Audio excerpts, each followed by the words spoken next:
મનમાં મોહન અમર થઈ ગયા. હજારો જવાબો से अच्छी मेरी खामोशी ના જાને કિતને સવાલો કી આબરૂ રખી. ભારતના પૂર્વ વડાપ્રધાન અને ડોક્ટર એવા મનમોહન સિંહ આજે આપણી વચ્ચે ઉપસ્થિત નથી. તેઓની અણધારેલી વિદાય ભારતની આંખોને ભીંજવી ગઈ, પરંતુ તેના જીવનમાંથી આજે આપણે ઘણું બધું શીખવાનું છે. તો એન્ડ સુધી વિડીયોની અંદર જોડાયેલા રહેજો, કારણ કે તમને એના જીવનમાંથી શું શું શીખવા લાયક બાબતો છે તે આ વિડીયોમાંથી ખબર પડશે. તો એન્ડ સુધી વિડીયોમાં જોડાયેલા રહેજો. એક એવા વ્યક્તિ કે જેને જીવતા જીવતા ઘણું બધું સાંભળવું પડ્યું, ઘણા બધા નામો, જેમ કે એક્સિડેન્ટલ પ્રાઇમ મિનિસ્ટર, અરે રિમોટ કંટ્રોલ વાળો પ્રધાનમંત્રી, મોઢામાંથી શબ્દ પણ નથી બોલતો, ક્યારેક ક્યારેક તો એક વર્ષે એક વાર બોલે, આવા ઘણા બધા મેણા ટોણા સાંભળનાર આ વ્યક્તિ આજે અમર થઈ ગયા છે. હવે આ વ્યક્તિ કોણ છે તો તમને થંબનેલમાંથી તો ખ્યાલ આવી જ ગયો હશે. ઓક્સફર્ડ યુનિવર્સિટીમાંથી ઇકોનોમિક્સની અંદર પીએચડી કરનાર, સૌથી વધારે ભણેલા આપણા ભારતના વડાપ્રધાન એવા ડોક્ટર મનમોહન સિંહની આજે જીવન કથા, જેમને આપણે અર્થશાસ્ત્રી માનીએ છીએ. તો આ અર્થશાસ્ત્રી શું કામ માનીએ છીએ તેની પાછળની એક કથા છે. શાંતિથી સાંભળવાનો પ્રયાસ કરજો, થોડી લાંબી ચાલશે પણ ઇન્ટરેસ્ટિંગ છે. 1991માં ભારત સૌથી મોટી આર્થિક કટોકટી સામે લડતો હતો. અરે ભારત દેશની પાસે માત્ર 3 અઠવાડિયા ચાલે તેટલા જ ઇમ્પોર્ટના પૈસા હતા. તમે વિચારી શકો છો કેટલી ગંભીર પરિસ્થિતિ હશે. શરૂઆતથી શરૂ કરીએ. 1947માં જ્યારે ભારત દેશ આઝાદ થયો તેની પહેલા ઈસ્ટ ઇન્ડિયા કંપની આપણી પર રાજ કરતા હતા. પરંતુ જેવો ભારત દેશ આઝાદ થયો એટલે તમામ લીડર્સે એવું વિચાર્યું કે હવે ભારત દેશની ઉપર કોઈ રાજ કરી શકવા જોઈએ નહીં, કોઈ પણ ફોરેનની કંપની આવી જોઈએ નહીં કે જે ભારતમાં આવીને ભારતની ઉપર રાજ કરે. એની માટે તમામ લીડર્સ સતર્ક હતા પહેલેથી. એટલે એ લોકોએ શું કર્યું ખબર? તો કે સૌથી પહેલા તો એ લોકોએ પબ્લિક સેક્ટરની ઉપર વધારે ભાર મૂકેલું, પ્રાઇવેટ સેક્ટરની ઉપર ઓછું ભાર મૂક્યું. એટલે કે પબ્લિક સેક્ટરને વધારે મહત્વ આપ્યું, પરંતુ પ્રાઇવેટ સેક્ટરને થોડુંક ઓછું મહત્વ આપ્યું. આ ઉપરાંત આવા સમય પર સૌથી ટોપ લેવલ પર કરપ્શન હતું. બીજી મહત્વની વસ્તુ શું છે? કોઈ પણ વ્યક્તિને જો પોતાનું બિઝનેસ નાખવો હોય તો બિઝનેસ નાખવા માટે લાયસન્સની જરૂર પડતી, અને એ લાયસન્સ એ વ્યક્તિને જેમ તેમ મળતું નહીં. અને દેશ આઝાદ થયો ત્યારે ભારતની પાસે પૈસા જ ન હતા. પૈસા નહીં, લાયસન્સ ના મળે, જેને કારણે કોઈ પણ વ્યક્તિ બિઝનેસ નાખી શકતો નહીં. અને આ વસ્તુને કારણે ભારતનો ગ્રોથ અટકી ગયો. ભારતનો ગ્રોથ ધીમે ધીમે ધીમે કાચબાની માફક દોડતો હતો.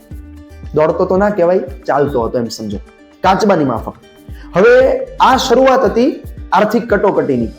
હવે સમય આવે છે 1985ની આજુબાજુનો, અને આ 1985ના સમયગાળામાં ભારતનો સૌથી મોટો સપોર્ટર એટલે રશિયા. એ સમયે યુએસએસઆર ના યુનિયનની અંદર 13 થી 14 નેશન હતા, પરંતુ કંઈક એવી ઘટના બની કે આ યુનિયન તૂટી ગયું અને ભારત અને રશિયા વચ્ચેનો જે સંબંધ હતો, જે સપોર્ટ હતો, એ તૂટી ગયો અને ભારતનો સૌથી મોટો સપોર્ટ તેનાથી છૂટો પડ્યો. આ ઉપરાંત થોડાક સમય પછી એક ગલ્ફ કન્ટ્રીની વચ્ચે યુદ્ધ છેડાયું, અને આ ગલ્ફ કન્ટ્રીની વચ્ચે યુદ્ધમાં 32 નેશને પાર્ટિસિપેટ કરેલું હતું. અને સૌથી મોટો પ્રોબ્લેમ શું છે ખબર? આ છે, ગલ્ફ કન્ટ્રીમાંથી જ ભારત દેશની પાસે પેટ્રોલિયમ આવતું હતું, અને ગલ્ફ કન્ટ્રીમાં યુદ્ધને કારણે ભારતને મળતું પેટ્રોલિયમ એકદમ ડાઉન. ભારતને પેટ્રોલિયમ જ નથી મળતું. આ ઉપરાંત બીજી મહત્વની વસ્તુ એવી હતી કે 1990ની આસપાસ ભારતની પાસે માત્ર ને માત્ર 2500 કરોડ રૂપિયા જ હતા કે જે ફોરેનની અંદર એક્સપોર્ટ ઇમ્પોર્ટની માટે યુઝ થઈ શકે એમ હતા. તો તમે વિચારી શકો છો કે કેટલી આર્થિક કટોકટી, કેટલીક આર્થિક તંગી 1990 થી 91 સુધી સર્જાઈ હતી. હવે આવા સમયે ચુનાવ થયો. ચુનાવની અંદર ગઠબંધન વાળી સરકાર આવી, અને એ ચુનાવની અંદર તમને બધાને ખ્યાલ જ છે, આ ગઠબંધનની સરકાર પાર્લામેન્ટની અંદર બજેટ પાસ કરી શકી નહીં, જેને કારણે ફરી વખત સરકાર પડી અને ફરી વખત ચુનાવની તરફ ધ્યાન દોરવું પડ્યું. જે સમયે ભારતને આર્થિક કટોકટીની સામે ધ્યાન દોરવાનો સમય હતો, એ સમયે ભારત દેશને ફરી વખત ચુનાવની સામે ધ્યાન દોરવું પડ્યું, જેને કારણે ભારતની અંદર આર્થિક કટોકટી વધતી ગઈ. આ ચુનાવની અંદર રાજીવ ગાંધી પોતે એક ફેમસ વ્યક્તિ તરીકે લોકોની નજર સામે આવતા હતા કે એ વડાપ્રધાન બની શકે એમ હતા, પરંતુ એ જ સમયે આતંકવાદી હુમલાની અંદર રાજીવ ગાંધીનો બોમ્બ બ્લાસ્ટની અંદર હત્યા કરી દેવામાં આવી. ફરી વખત ભારત દેશ ધ્વસ્ત. હવે આવા સમયે ભારતની પાસે માત્ર ને માત્ર 3 અઠવાડિયા ચાલે એટલા પૈસા હતા. સાંભળજો, માત્ર ને માત્ર 3 અઠવાડિયા ચાલે એટલા જ પૈસા હતા. અને આવા સમયે ડોક્ટર મનમોહન સિંઘે કેટલાક એવા બદલાવ કર્યા કે જેને કારણે ભારતનું અર્થતંત્ર બદલાઈ ગયું. વક્ત બદલ દિયા, જજ્બાત બદલ દિए, और पूरा जीवन बदल दिया। ડોક્ટર મનમોહન સિંહના છેલ્લા 1 મહિનામાં એવા નિર્ણયો કે જેને કારણે ભારતનું અર્થતંત્ર અહીંયાથી આટલી ઊંચાઈ પર પહોંચી ગયું અને ભારતની આખી અર્થવ્યવસ્થા બચી ગઈ. સૌથી પહેલો નિર્ણય એણે શું કર્યું તો કે જાણો, એણે સૌથી પહેલા ભારત દેશની અંદર ભારતના રૂપિયાને ડોલરની સામે 20% ડાઉન કરી દીધો. ભારતનો રૂપિયો ડોલરની સામે 20% ડાઉન કરી દીધો. અરે એ સમયમાં ખાલી 1 રૂપિયો પણ જો ડાઉન જાય ને તો હલ્લાબોલ થઈ જતા. એ સમયમાં લોકોએ વિરોધ કર્યો, લોકોએ કીધું કે આ સરકાર ગાંડી થઈ ગઈ છે કે શું? એક તો કટોકટી ચાલે છે, એમાં પાછા ભારતના રૂપિયાને ડોલરની સામે 20% ડાઉન કરી દીધો. પણ એ સમયે આ વસ્તુ કરવી ખૂબ જ આવશ્યક હતી. એનું રીઝન એવું હતું કે જો આ વસ્તુ કરવામાં આવે તો ઇમ્પોર્ટ વેલ્યુની અંદર વધારો થાય. બીજું મુખ્ય વસ્તુ શું કરી તો કે ભારતની અંદર સંગ્રહેલું 47 ટન ગોલ્ડને તેને ફોરેન બેંકની અંદર રિઝર્વ કરી દીધું, ગીરવે મૂકી દીધું અને ત્યાંથી ને તેના બદલામાં પૈસા લીધા, જેને કારણે કેટલાક મહિનાઓ સુધી ભારતનું અર્થતંત્ર ચાલ્યા કરે.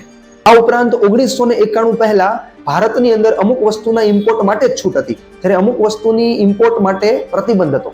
પરંતુ જ્યારે doctor Manmohan Singh finance minister બન્યા તે સમયે તેણે બધા જ નવા લિસ્ટ જાહેર કર્યા અને આ તમામ નવા લિસ્ટની અંદર તેણે બધી જ વસ્તુને ઇમ્પોર્ટ કરવા માટે છૂટછાટ આપી દીધી. આ ઉપરાંત જ્યારે ભારતની અંદર કોઈ ફોરેન ઇન્વેસ્ટર આવે છે તો એ ફોરેન ઇન્વેસ્ટર 51% ઇન્વેસ્ટ કરી શકે તે માટે તેમને છૂટછાટ આપવામાં આવી. અને આવા સમયે લોકોને બિઝનેસ માટે પ્રોત્સાહન મળે, લોકો પોતાનું બિઝનેસ કરી શકે તેની માટે ભારતની અંદરથી લાયસન્સ પ્રથાને રદ કરવામાં આવી અને દરેક વ્યક્તિને બિઝનેસ કરવા માટે પ્રોત્સાહન આપવામાં આવ્યું. આ વસ્તુથી ભારતના સામાન્ય વ્યક્તિઓ પર શું અસર થઈ તો કે 1991 પહેલા જ્યારે આપણે લોકો એમ્બેસેડર જેવી ફોર વ્હીલ્સ જોતા હતા, 1991 પછી આપણે લોકો ટોયોટા અને હોન્ડા જેવી ફોર વ્હીલ્સ જોતા થઈ ગયા. 1991 પહેલા જ્યારે આપણે ઓનિડાનું ટીવી યુઝ કરતા હતા, 1991 પછી આપણે સેમસંગ અને એલજી જેવી કંપનીના ટીવી યુઝ કરતા થઈ ગયા. 1991 પહેલા જ્યારે આપણે લોકો માત્ર ને માત્ર ટીવીની અંદર દૂરદર્શનની ચેનલ જોતા હતા, 1991 પછી આપણે લોકો જી ટીવી હોય, સોની હોય, સ્ટાર પ્લસ હોય તેવી ચેનલો જોતા થઈ ગયા. અરે લોકો મેકડોનલ્ડ્સની અંદર પિઝા ખાતા થઈ ગયા, લોકોને એજ્યુકેશન મળતું થઈ ગયું, લોકોની અંદર દરેક ક્ષેત્રની અંદર પ્રગતિ થઈ. ટૂંકમાં 1991 થી પહેલા અને 1991 થી પછી આ બંનેની વચ્ચેની જે સફર હતી ને એ સફરમાં ભારત દેશે દરેક ક્ષેત્રની અંદર પ્રગતિ કરી.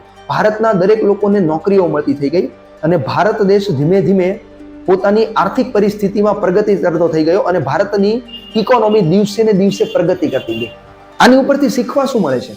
જ્યારે કોઈ વ્યક્તિ ખરાબ પરિસ્થિતિની અંદર પોતાના મગજનો 100% ઉપયોગ કરીને પોતાની ક્ષમતા અનુસાર નિર્ણય લે તો આટલી વિશાળ પરિસ્થિતિમાં જ્યારે ભારત દેશ આર્થિક કટોકટીમાં હતો અને આ આર્થિક કટોકટીમાંથી જો એક વ્યક્તિ પોતાનો એક સાચો નિર્ણય લઈને ભારતને આર્થિક કટોકટીમાંથી બચાવી શકતો હોય તો એક વસ્તુ સમજજો કે આપણા જીવનમાં જ્યારે સૌથી ગંભીર પરિસ્થિતિ આવે, જ્યારે આપણે પણ આર્થિક કટોકટીમાં ફસાઈએ ત્યારે ખોટો રસ્તો પસંદ કરવાની જગ્યા પર જો પોતાના બુદ્ધિ ક્ષમતાને અનુસરીને એક સાચો નિર્ણય લઈએ ને તો આપણે પણ આપણી આર્થિક કટોકટી અને જીવનની મુશ્કેલ પરિસ્થિતિઓમાંથી બહાર નીકળી શકીએ છીએ.